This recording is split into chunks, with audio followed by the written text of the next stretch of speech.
Quanto vale essa ganância? Quanto vale a nossa vida?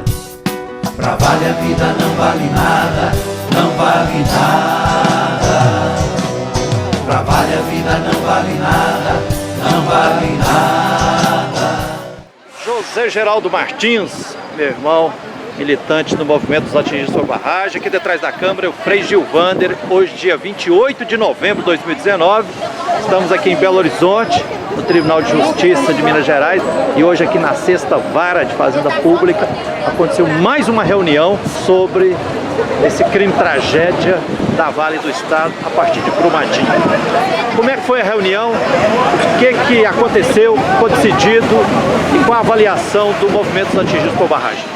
Nesta reunião foram definidos novos critérios para a continuidade do pagamento emergencial, que ficou prorrogado por mais 10 meses e teve o seu valor reduzido para a maioria das populações atingidas. Manteve-se um salário como era antes para algumas comunidades ribeirinhas de Brumadinho, e os demais municípios e as demais comunidades teve o seu valor reduzido para 50% do salário.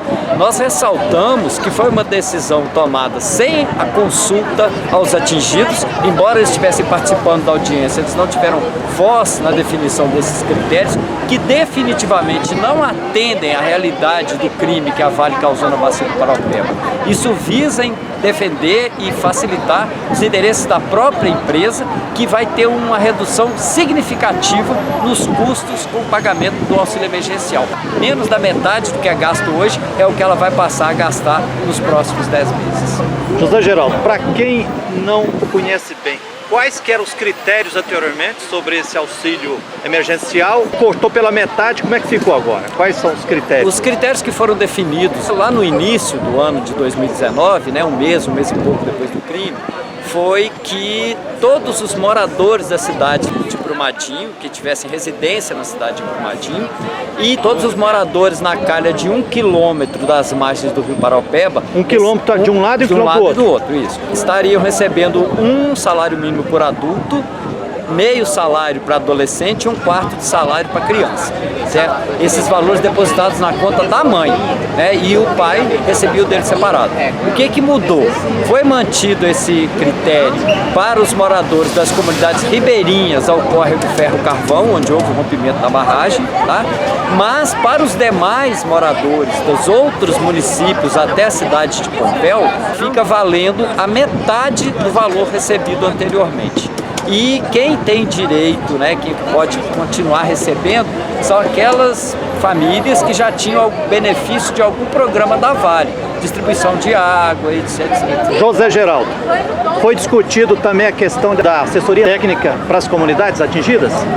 Esse era o outro ponto sobre o qual a gente tinha grandes expectativas, tanto que nós mobilizamos, nós tínhamos aqui quase 900 pessoas aqui na porta do Tribunal de Justiça desde as 9 horas da manhã, porque os atingidos entendem a importância de se ter uma entidade independente, prestando assessoria técnica nos territórios, para se contrapor ao discurso tecnicista da empresa, que vem com laudos, engenheiros, advogados e uma série de profissionais que os atingidos não conseguem dialogar. A importância da assessoria técnica é dar aos atingidos a capacidade de dar uma resposta de igual tamanho para os técnicos da empresa. E esse direito à assessoria técnica ele foi mais uma vez postergado por falta de segurança, de entendimento, Poderia ter sido decidido o início do trabalho das assessorias técnicas que já foram escolhidas pela população, mas por conta de questões aí menores, dentro do processo, visto a urgência que os atingidos têm da resolução do problema, essa questão do início efetivo dos trabalhos das entidades escolhidas para prestar assessoria técnica foi mais uma vez adiado. A gente fica então na expectativa de que os ajustes que foram solicitados, principalmente em relação ao tempo da assessoria técnica, que é estratégico, não é um trabalho que se faça em pouco tempo, é um trabalho minucioso para que ele seja justo, e igualitário. Então nós esperamos que rapidamente o juiz entenda a necessidade, a urgência e os critérios necessários para esse trabalho e que autorize o início dos trabalhos, porque tantos atingidos estão ansiosos pelo início e necessitados desse trabalho, quanto as próprias entidades que foram escolhidas, que estão naquela situação de stand-by, não sabe quando é que vai começar, sabe que precisa, têm sido cobradas pelos atingidos, porque eles cobram, e eles ainda aguardando a decisão do juiz. José Geraldo, então sem assistência técnica significa que as necessárias e justas indenizações continuam enrolando sem nada sair até agora. Exatamente. Já visto o que está acontecendo na Bacia do Rio Doce, que 4 anos depois do crime nós temos somente 3 municípios com assessoria técnica, e é um trabalho minucioso, porque inclui o levantamento das perdas dos atingidos, o mapeamento de quem foi atingido e de que forma, a contratação de estudos para comprovar ou não a contaminação das áreas ribeirinhas, né, derivadas da poluição do rio, que já se sabe por vários estudos publicados que existe. Então, assim, tem uma série de trabalhos que só a assessoria técnica pode fazer, e esses trabalhos estão sendo cada vez mais postergados.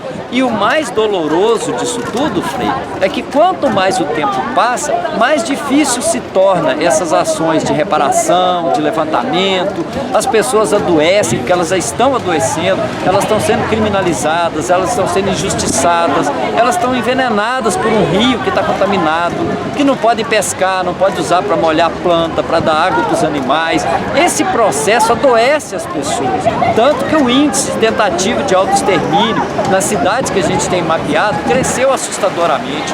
O consumo de medicamentos de ação no sistema nervoso central, principalmente ansiolíticos e antidepressivos, explodiu. A gente tem dados sobre isso, inclusive públicos da cidade de Brumadinho, tem levantamentos e estudos do adoecimento mental dessas populações que têm pressa em tentar retomar o mínimo da vida que elas tinham antes.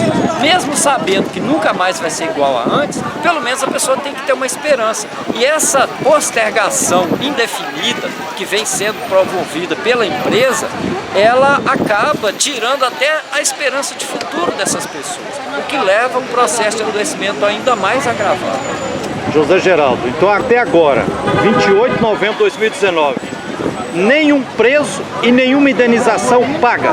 Ninguém foi responsabilizado criminalmente até hoje, embora a CPI da Assembleia Legislativa tenha produzido um farto cabedal de documentos comprovando a responsabilidade. O inquérito do Ministério Público do Trabalho detalhou situações absurdas também, está tudo público, são documentos públicos, mas o inquérito criminal não anda. A Vale já trocou a diretoria e vem fazendo mais ou menos o que aconteceu lá na Bacia do Rio Doce. A gente já sabe como é que eles trabalham. Infelizmente, eles conseguem contratar os melhores advogados e penetrar em todos os setores para que a punição não venha. Em relação à questão da indenização, não houve até agora nenhum estudo concreto e real do verdadeiro valor devido pela empresa em relação à indenização. O que tem havido é um acordo extrajudicial que foi costurado com a cúpula da Defensoria Pública Estadual, onde o atingido negocia ele próprio contra todo o aparato da Vale.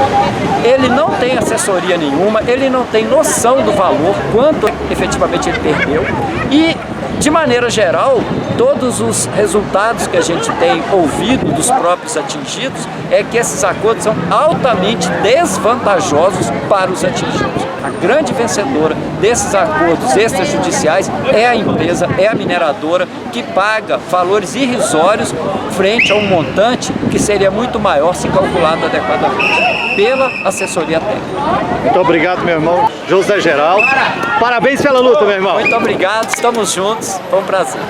Tragédia anunciada, Mariana no fundão, Brumadinho chora lama da privatização.